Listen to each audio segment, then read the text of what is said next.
Hello everyone, जय शिवाय। सबको बहुत बहुत स्वागत है आप सबका मेरे चैनल पर। आज की रीडिंग का टॉपिक है हमारा, हम चेक करेंगे कि हमारे फुल मून जो कि 12 मई को है, ठीक है, उसकी एनर्जी से आपके पर्सन की एनर्जी में क्या शिफ्ट आएगा। ठीक है, फुल मून की एनर्जी का आपकी लव लाइफ पर क्या प्रभाव पड़ेगा, यही है आज की रीडिंग का टॉपिक।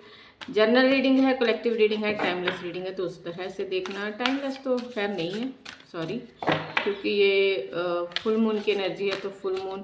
अच्छा, एक चीज़ और याद रखना, फुल मून की जो एनर्जी का इफेक्ट है ना, वो फुल मून से कुछ दिन पहले से स्टार्ट होकर फुल मून के कुछ दिन बाद तक उसका असर दिखाई देता है। ये नहीं है कि अगर 12 तारीख को फुल मून है तो उसका असर 12 तारीख को होगा, नहीं, 12 तारीख को तो एक तरह से पीक पर होगा, ठीक है।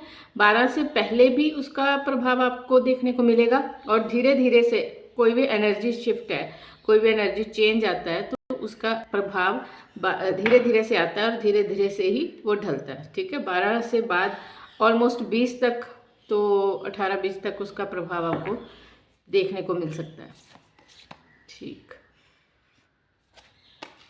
फुल मून की एनर्जी के साथ हम कनेक्ट करने की कोशिश कर रहे हैं, तो इसीलिए मोनोलॉजी का डेक यूज़ कर रही हूँ मैं यहाँ पर।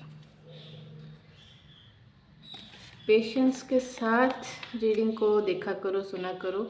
आपकी लव लाइफ पर क्या इफ़ेक्ट आएगा, आपके पर्सन की एनर्जी पर क्या इफ़ेक्ट आएगा, आपकी एनर्जी पर क्या इफ़ेक्ट आएगा, यही देखेंगे हम, ठीक।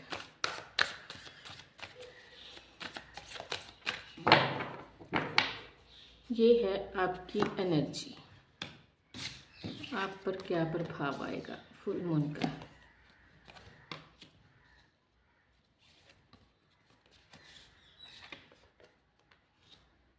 ओके, यहाँ पर है 2 of sword, 5 of pentacle and 3 of pentacle और 10 ऑफ स्वॉर्ड। आप तो बहुत ज़्यादा मूड स्विंग का सामना करने वाले हो। 10 ऑफ वॉन्ड। अब देखेंगे आपके पर्सन की एनर्जी क्या निकलती है।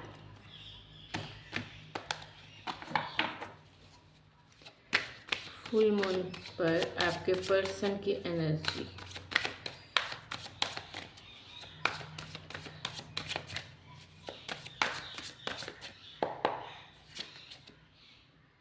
Five of wand.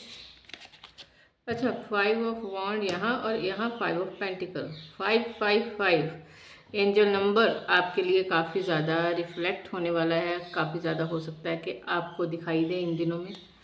5 नंबर की एनर्जी से आप बहुत ज़्यादा जुड़ेंगे, काफ़ी दिखाई दे रहा है आप लोगों की एनर्जी में, दोनों की एनर्जी में दिखाई दे रहा है। 10 of pentacles. Okay okay okay okay, practicality and 3 of wands. देखिए जी, ये फुल मून क्या लेकर आएगा। तो सबसे पहली बात कि आप इस फुल मून पर बहुत ज़्यादा आई थिंक मूड स्विंग का सामना करने वाले हो। आपको चाहिए बहुत ज़्यादा, आप अगर मेडिटेशन प्रैक्टिस करते हो, देखो फुल मून की या फिर न्यू मून का इफ़ेक्ट किन पर होता है, जो एक सोल जर्नी में होते हैं, ठीक है, ऑलमोस्ट उन पर ज़्यादा होता है। और दूसरी चीज़, इन चीज़ों के बारे में पता भी उन्हीं को होता है जो एक सोल जर्नी में जिनकी एक डिवाइन जर्नी चल रही होती है, जो हमारी डिवाइन मैस्कुलाइन या डिवाइन फेमिनाइन वाली ऊर्जा में होते हैं। क्योंकि बाई चांस हम कहते हैं ना कि हाँ, हमें तो पहले पता ही नहीं था, हमें तो टैरो से पता चला या हमें किसी भी वे से पता चला, तो वो जो कोइंसिडेंट्स होते हैं ना, उन्हीं लोगों के साथ होते हैं जिनको डिवाइन है ये चीज़ें बतानी होती हैं, ठीक है। तो पहली बात तो आप सोल जर्नी में हो, लेकिन उस सोल जर्नी का आपने बहुत ज़्यादा बर्डन अपने ऊपर कार्मिक कनेक्शंस का उठा रखा है, ठीक है। सोल जर्नी में हो, आप एक डिवाइन जर्नी में हो, लेकिन आपने अपने ऊपर कार्मिक डेप्थ बहुत बिठा के रखी है। आपको कई बार फील भी होता होगा कि बहुत सारी चीज़ों का, बहुत सारे लोगों की एनर्जीज़ का, बहुत सारे लोगों की विशेस का आपके ऊपर बोझ है। हाँ, इसको भी खुश करना, उसको भी खुश करना, ये नाराज़ ना हो जाए, वो नाराज़ ना हो जाए, ये सब चीज़ें। और फुल मून के दिन, इन दिनों में आपको बहुत ज़्यादा मूड स्विंग का सामना करना पड़ेगा। और मूड स्विंग भी कैसे होंगे कि पुराने से पुराने जो ज़ख्म है ना आपके, वो आपके सामने रिफ्लेक्ट होते हुए दिखाई देंगे। पुराने से पुरानी बातें आपको याद आएंगी, पुराने से पुरानी टेंशन्स जो थी, जो हील हो चुकी, जो ख़त्म हो चुका, मतलब हील नहीं हुआ, जो टाइम बीत चुका, लेकिन उसके वुंड जो हैं अभी भी आपकी सोल पर हैं, वो चीज़ें आपको याद आएंगी।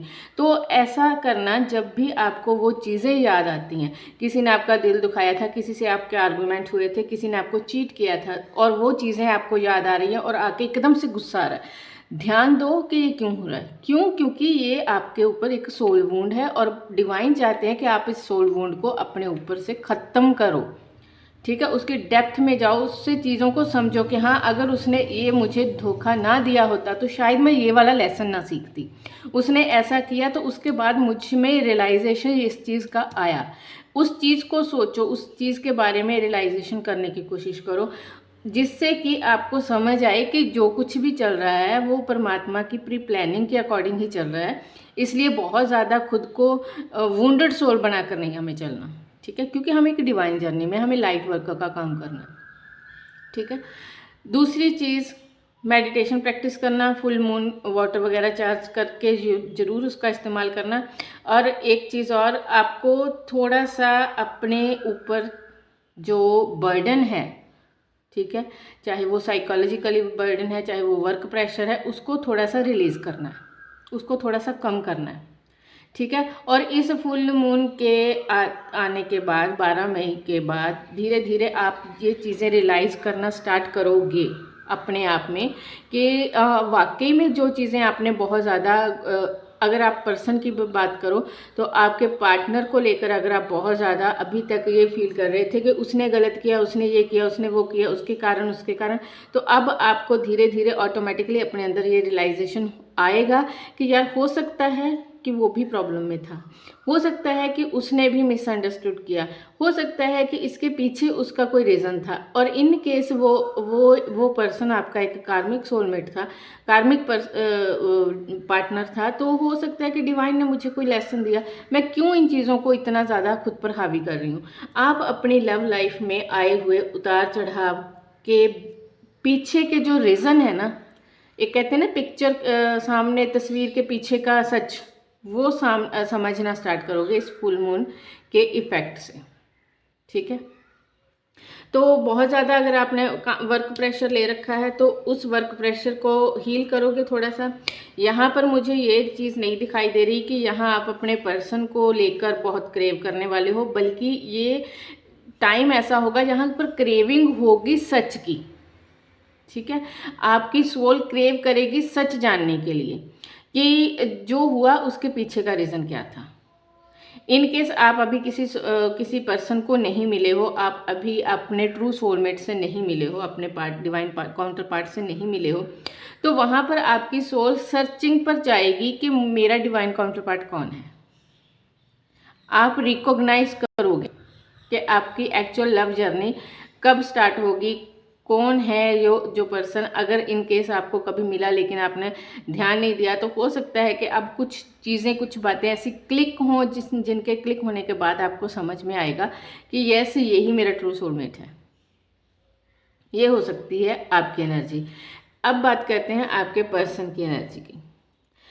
तो आपके पर्सन भी इस समय, ठीक है, अपनी लव लाइफ के बारे में बहुत ज़्यादा एक तरह से कह लो कि वो ऐसी एक ऊर्जा में रहेंगे जहाँ पे एक तो वेटिंग पीरियड बहुत होगा, दूसरा उनको वो सारे वो एक तरह से इस जर्नी की कंप्लीशन की तरफ एक्शन लेने के बारे में सोचेंगे। जो हुआ, लड़ाई झगड़ा, कॉन्फ्लिक्ट, मिसअंडरस्टैंडिंग्स, फियर्स, उन सब में से पार कैसे पाना है, वो इस चीज़ पर विचार करते हुए दिखाई दे रहे हैं। ठीक है, एक तरह से वो वेटिंग पीरियड जो था ना, जो आप लोगों के बीच में वेटिंग पीरियड चल रहा था कि वो कॉल करे, मैं कॉल नहीं करूँगा, वो मुझे कुछ कहे, वो ऑफ़र करे, मैं नहीं कहूँगा, वो उस सब में से बाहर निकलने के बारे में सोचेंगे। ठीक है, सोच विचार की एनर्जी बहुत है। ठीक, यहाँ पर हमारे पास कप का कार्ड नहीं आया, मतलब हम ये नहीं कह सकते कि वो लव को क्रेव कर रहे हैं, यहाँ हम ये कहेंगे कि वो एक तरह से ना कंप्लीशन को क्रेव करने वाले हैं। कंप्लीशन के बारे में सोचेंगे कि जो साइकिल चल रहा है उसको एंड कैसे किया जाए। इन केस आप में कोई टॉक्सिक साइकिल चल रहा है, आप लोगों के बीच में ऑन ऑफ का खेल चल रहा है, ब्लॉक अनब्लॉक वाला खेल चल रहा है, तो इस चीज़ से पार कैसे पाया जाए, इसे ख़त्म कैसे किया जाए, आपस में सुलह कैसे की जाए बेसिकली, ठीक है, उस चीज़ पर फोकस करते हुए दिखाई दे रहे हैं। जो भी झगड़े का रीज़न था, ठीक है, ये यहाँ पर देखो queen of wands. Queen of wands क्या होती है? जो एक सुलझी हुई क्वीन, ठीक है, जो झगड़े पर फोकस नहीं करती, उसके रीज़न को देखती है और या फिर उसके बाद का सोल्यूशन को ढूंढने की कोशिश करती है। जिसको पता है कि लाइफ में ग्रोथ कैसे करना है, कौन सी चीज़ें ऐसी हैं जिनका बर्डन उठाकर नहीं चला जा सकता, जिनको लेट गो करना ज़रूरी है, वो उस चीज़ पर फोकस करते हैं। क्यों? क्योंकि ये ग्रोथ वाला पार्ट को ज़्यादा देखती है। स्ट्रेट फॉरवर्ड चलना है, चीज़ों की डेप्थ में नहीं चीज़ों की डेप्थ को मतलब अपने ऊपर और बोझ नहीं लादना, ठीक है। इस तरह से लाइट एनर्जी में रहना है जहाँ पर आप रहकर अपनी चीज़ों को कंप्लीशन की तरफ लेके जा पाओ। खुश रहना है, हैप्पी रहना है, लाइफ को इजी करना है, लाइफ में अबंडेंस लेकर आना है, लोगों की एक्सपेक्टेशंस को पूरा करना है, अपने पर्सन के साथ एक अच्छी लाइफ बिताना है, ठीक है, एक अच्छे रिलेशन को जीना है, ठीक है, विदाउट एनी कॉन्फ्लिक्ट, ठीक। जो भी कॉन्फ्लिक्ट्स हैं उन पर बात करनी है, उसको सॉल्व करना है, ठीक है। जो भी कॉन्फ्लिक्ट हैं उन पर डिस्कशन करके सॉल्यूशन निकालना है। क्वीन सॉल्यूशन की तरफ।